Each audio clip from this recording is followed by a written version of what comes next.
Good morning, Melissa. Good First of morning. all, first of all, many thanks for this interview for TEDxPlaçadelFòrum. Pleasure to be with you.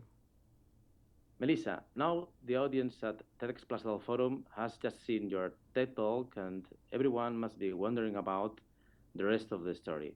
What happened later? How Well, are and Saba today? well, Masa is in Sweden. She's reunited with her uncle, so that's at least a happy end, even though she lost her parents and her sister. Her older sister Sandra died, but her another sister is in Sweden with her. So that's a good side.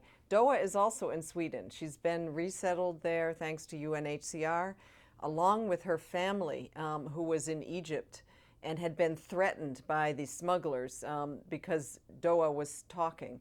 So, because they were being threatened, UNHCR was able to make a case to resettle them as well. So, they're reunited in a northern, snowy Swedish town, and things are going well. And now I'm in the process of completing a book on her life based on the TED Talk, and that's TED Legacy.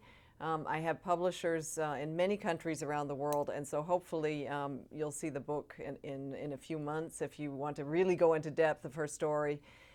It does tell, what's going on in the world through an individual person, and really brings home what is driving so many Syrian refugees to Europe to take those dangerous boats and risk their lives again. Mhm. I see. Some good news then, finally. Yeah, We'll read the book, Melissa. good. I hope there's a Spanish version. Hope so.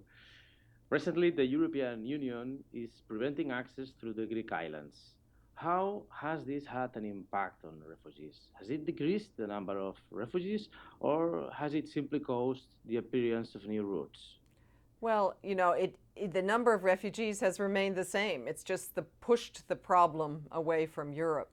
The jury is still out whether there will be new routes. We are seeing increase in numbers of boats coming to Italy, but they are mostly people coming from Africa, mixed migration as usual. Some refugees, some migrants, but the Syrians have not yet started to arrive through different routes and different numbers.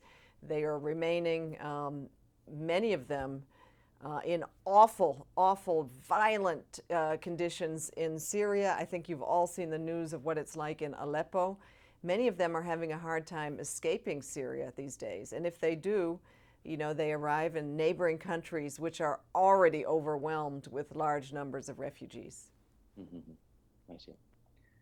Many people maybe now ask themselves, what can we do to change this situation? How can we help? Well, I think that people can help in all kinds of ways, and individuals. What I become so I don't know, it just opens my heart. Even in countries in Europe that the news media will say have closed themselves off, there are people who are sharing rooms in their homes with refugees. They're taking kids to school. They're teaching them the local language. They're donating money.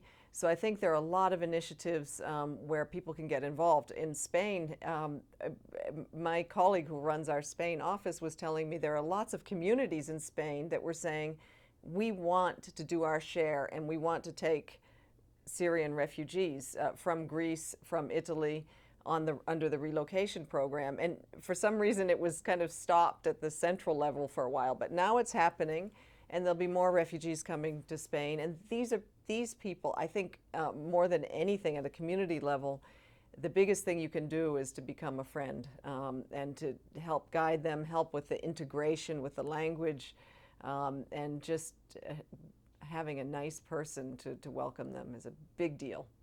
Mhm. And finally, Melissa, many people are afraid that refugees could endanger coexistence in our countries, Mm. especially at a time when many families have financial problems after a long period of crisis. What would you say to people who are afraid?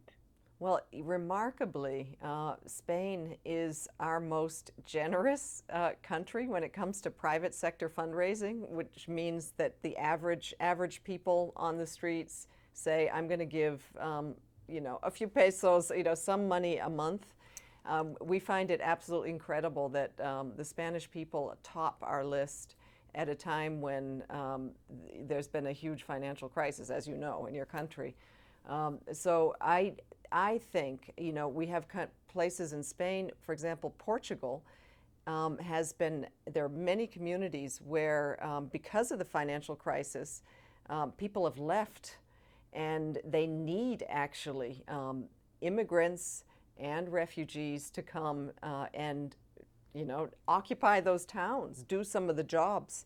One thing you'll find about the Syrian refugees in particular, and I'm talking about Syrian refugees, is there are a lot of very highly educated, highly qualified refugees who can contribute to the society. And also, the food is really good. So if there's a nice Syrian restaurant in your neighborhood, you'll be happy. It will enrich the society. It's an interesting point of view. Yeah. Many thanks for your time, Melissa. Thank you so much. Thank you, and all the best to all of you. Okay, that's all, Melissa. Thank you so much. Thanks, Augusto.